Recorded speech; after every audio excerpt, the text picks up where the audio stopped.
Selamat malam, salam sehat untuk semuanya. Kembali lagi saya Denny, narator dari Rumah Horor Indonesia, dan cerita tengah malam akan membawakan sebuah cerita horor untuk kalian. Dan kisah horor kali ini berjudul Rombongan Hantu Pembawa Keranda Mayat. Pada malam Jumat Kliwon 6 tahun yang lalu, aku mengalami kejadian itu. Sampai sekarang kejadian itu masih membekas jelas di ingatanku. Mungkin ini akan menjadi sebuah pengalaman mistis paling seram sepanjang hidupku. Sebelumnya, aku tidak percaya sama sekali tentang cerita berbau mistik, hantu, dan sejenisnya. Namun hal itu berubah setelah aku sendiri mengalami sebuah peristiwa yang sangat menyeramkan dan mengerikan itu. Pengalaman ini pula menjadi hidayah bagiku untuk kembali ke jalan Tuhan. Sejak peristiwa itu aku kembali rajin menjalankan ibadah, padahal sebelumnya aku termasuk pemuda berandal. Sebagai pemuda yang masih lajang, setiap malam aku suka menonton hiburan musik yang ditanggap orang pada sebuah pesta atau hajatan, baik itu di kampungku ataupun di kampung-kampung tetangga. Selain sekedar mencari hiburan, siapa tahu ada gadis yang mau denganku untuk kujadikan pacar. Biasanya kami selalu pergi berombongan dengan mengendarai sepeda motor. Ceritanya malam itu terpaksa aku pulang sendiri dari menonton acara musik di kampung seberang. Jarak kampungku dengan kampung seberang kurang lebih 3 km. Jalan penghubung satu-satunya dari kampungku ke kampung seberang harus melalui perkebunan sawit. Semua teman-temanku malam itu sudah pulang duluan. Sebenarnya salahku sendiri, karena sebelumnya kami sudah sepakat jam 11:30 malam harus sudah berkumpul di satu tempat yang sudah disepakati untuk pulang bersama-sama. Karena kasihkan menonton acara itu hingga aku lupa pada kesepakatan itu. Mungkin karena ditunggu-tunggu sampai pukul 12 aku belum muncul juga, akhirnya teman-temanku memutuskan untuk pulang duluan. Semua teman-temanku mengira aku sudah pulang terlebih dahulu. Sialnya, malam itu aku tidak membawa kendaraan sendiri. Saat berangkat, aku dibonceng sepeda motor temanku. Dengan perasaan jengkel, kuputuskan pulang sendirian dengan berjalan kaki. Jarak yang akan kutempuh cukup lumayan jauh untuk ukuran jalan kaki. Perasaan takut tak jadi masalah bagiku. Dari kecil aku tak pernah kenal dengan yang namanya takut, apalagi dengan hantu. Aku sama sekali tidak mempercayai keberadaannya. Suara jangkrik mengiringi langkahku menyusuri jalanan yang sepi. Sesekali suara burung hantu terdengar di kejauhan. Pohon-pohon karet berdiri membisu berjajar di kiri kanan jalan. Untung saat itu bulan purnama hingga keadaan jalan tidak begitu gelap. Untuk mengusir kesunyian, aku sengaja bersiul-siul menyanyikan lagu kegemaranku.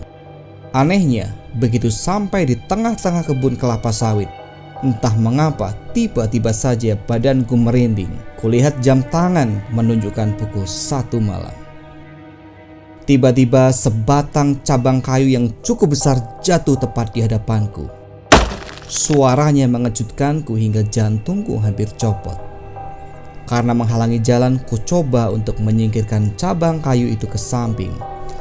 Belum lagi cabang kayu itu berhasil kusingkirkan, tiba-tiba terdengar suara cekikikan.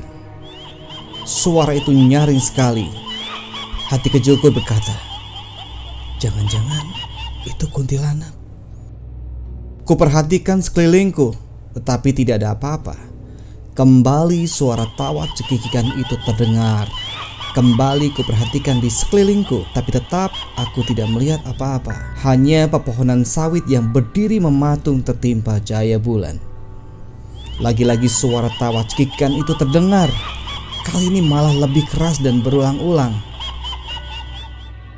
Benar, ini pasti kuntilanak, kataku dalam hati. Karena suara tawa itu terus saja terdengar, bukannya takut malah timbul rasa jengkelku. Dengan penuh emosi aku berteriak menantang. Hei, jangan ganggu aku. Kalau berani, tunjukkan wujudmu. Kau pikir aku takut? Dasar setan. Keluar kau, teriakku malam itu. Begitu aku selesai berteriak, suara tawa itu pun berhenti. Karena dari kecil aku dikenal sebagai anak yang pemberani, maka tidak sedikit pun ada rasa takut di benakku. Malah timbul rasa penasaranku. Seperti apa sih wujud kuntilanak itu? Kutunggu beberapa saat, tapi suara tawa itu tidak terdengar lagi. Dengan perasaan jengkel, kembali aku bermaksud melangkahkan kakiku. Tapi belum sempat kakiku melangkah, tiba-tiba bahuku ada yang menepuk dari belakang, diiringi sapaan suara perempuan. Dengan terkejut, buru-buru kuputar badanku menghadap ke belakang. Seorang perempuan dengan wajah tertunduk berdiri tepat di belakangku. Entah dari mana datangnya. Aku mundur beberapa langkah ke belakang sambil terus memperhatikan perempuan itu.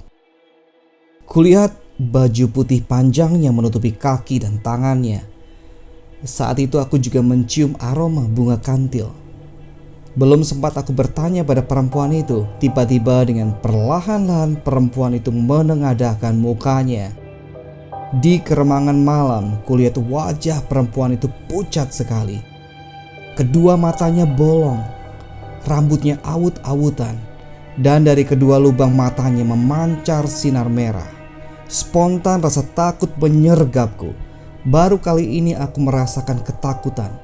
Jantungku berdebar kencang manakala secara tiba-tiba perempuan itu tertawa cekikikan sambil memperlihatkan taringnya.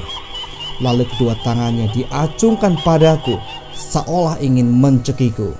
Kembali aku dibuat terkejut, ternyata jari-jari tangannya tinggal tulang semuanya. Kuntilanak! Teriakku dengan tergagap. Tanpa pikir panjang lagi, ku ambil langkah 1000. Melihat aku lari, kuntilanak itu pun ikut berlari mengejarku. Sekilas dapat kulihat tubuhnya melayang-layang terbang dengan suara cekikikannya yang nyaring dan mengerikan. Dengan sekuat tenaga ku percepat lariku, tapi kuntilanak itu terus saja mengejarku dengan disertai suara tawanya yang menakutkan. Rasa takut yang kurasakan semakin menjadi-jadi. Baru kali ini aku merasakan rasa takut yang teramat sangat. Di saat genting itu, tiba-tiba ada cahaya lampu dari arah depanku. Begitu ada cahaya lampu, suara tawa kuntilanak itu pun hilang. Dengan terengah-engah, kuhentikan lariku. Kulihat ke belakang, ternyata benar, kuntilanak itu sudah lenyap. Mungkin karena takut dengan cahaya lampu itu, pikirku. Sambil mengatur napas, kutunggu cahaya lampu yang kukira lampu sepeda motor itu mendekat. Kupikir mungkin salah seorang temanku ingin menjemputku. Tapi semakin dekat cahaya lampu ke arahku, ternyata bukan suara sepeda motor yang terdengar, justru bau kemenyan dan bunga kantil yang menusuk hidung. Kembali rasa takut mulai menjalariku. Begitu cahaya lampu itu tiba di depanku, aku pun nyaris pingsan dibuatnya. Astaga, ternyata cahaya itu adalah rombongan hantu pengusung keranda mayat. Mereka berjalan tanpa menginjak tanah. Badanku seolah tak berdarah lagi, jantungku berdegup kencang. Keberanian yang dulu ku bangga-banggakan hilang sudah. Dengan amat jelas kulihat satu orang tanpa kepala dan leher berlumuran darah, membawa lampu berupa bulatan cahaya yang sangat terang. 4 orang pengusung keranda mayat mukanya hancur semua, dengan badan dipenuhi bercak-bercak darah di sana sini. Sementara orang-orang yang mengiring di belakang, tubuhnya juga tidak ada yang utuh. Mataku melotot tidak bisa dikedipkan. Sungguh sebuah pemandangan yang sangat mengerikan. Tiba-tiba rombongan pengusung keranda mayat itu berhenti saat lewat di depanku. Lalu secara serentak makhluk-makhluk mengerikan itu memalingkan wajahnya dan menatap ke arahku. Rasa takut yang kurasakan semakin menjadi-jadi. Nafasku memburu karena menahan takut. Wajah-wajah makhluk itu sangat mengerikan. Mereka menatapku tajam. Lalu salah satu dari mereka datang mendekatiku. Wajahnya berlumuran darah mengerikan. Salah satu matanya menggantung keluar hampir copot. Isi perutnya terburai keluar dan jalannya seperti robot. Kumpulan makhluk jelek itu mendekatiku. Ingin rasanya aku lari, tapi kedua kakiku tidak dapat digerakkan. Lalu dengan cepat tangan makhluk itu mencengkram bahuku. Kucoba meronta melepaskan cengkramannya, tapi tidak berhasil. Tenaga makhluk itu sangat kuat sekali. Tubuhku diangkatnya dengan mudah. Lalu dengan cepat tubuhku dilemparkan melayang menuju keranda. Dengan tiba-tiba pula, penutup keranda itu terbuka sendiri, lalu dengan telak tubuhku jatuh ke dalam keranda. Dengan cepat penutup keranda itu pun menutup kembali. Aku sudah di dalam keranda, meronta-ronta ke sana kemari. Dengan sekuat tenaga, ku coba membuka penutup keranda itu. Tapi penutup itu seakan terbuat dari beton dan sulit untuk mengangkatnya. Aku coba berteriak meminta pertolongan, tapi tak ada satupun kata yang bisa keluar dari mulutku. Bagai tikus terkena perangkap, aku terus saja meronta-ronta ke sana kemari sambil terus berusaha membuka penutup keranda. Pada saat bersamaan, makhluk-makhluk itu tertawa mengerikan. Kemudian mereka mulai lagi berjalan dengan membawaku yang terus meronta-ronta. Karena dicekam rasa takut yang teramat sangat, ditambah tenagaku yang semakin lemah, akhirnya aku pun jatuh pingsan. Setelah itu aku tidak ingat apa-apa lagi. Sayup-sayup ku dengar suara orang membaca ayat-ayat suci.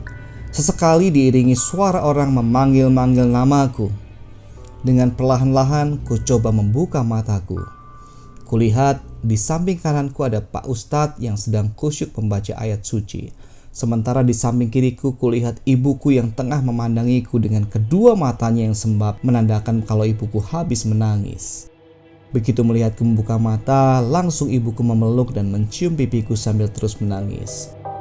"Alhamdulillah, kau sudah sadarkan diri anakku. Terima kasih ya Tuhan," ratap ibuku berkali-kali. Ayahku yang duduk di samping ibuku segera menenangkan ibuku yang terus menangis sambil memelukku. Sementara aku hanya diam. Aku bingung, apa sebenarnya yang telah terjadi denganku. Pak Ustadz yang sedari tadi duduk di sampingku membaca kalam ilahi dengan senyumnya yang teduh menyuruhku minum segelas air putih yang dipegangnya. "Sudah 1 minggu kamu pingsan. Kamu ditemukan tergeletak di tengah kuburan," kata Pak Ustadz menjelaskan. Mendengar kata kuburan, aku teringat kembali pada kejadian yang menimpaku. Dengan perasaan yang masih diliputi rasa takut, ku ceritakan semua kejadian yang kualami dari awal hingga akhir. Semua orang yang hadir di ruangan itu bergidik ngeri mendengarkan ceritaku. Sejak kejadian itu hingga sekarang, aku kian rajin mendekatkan diri pada Tuhan. Walaupun kejadian itu masih membuatku trauma, namun aku kian menyadari bahwa memang ada dimensi kehidupan lain yang diciptakan Tuhan di samping kehidupan manusia yang nyata ini. Aku berharap atas kejadian yang telah menimpaku ini bisa menjadi hikmah dan pembelajaran bagi kita semua. Oke teman-teman, sekian cerita horor untuk malam hari ini. Terima kasih sudah mendengarkan sampai habis. Sampai ketemu di cerita yang lain lagi. Selamat malam dan selamat beristirahat.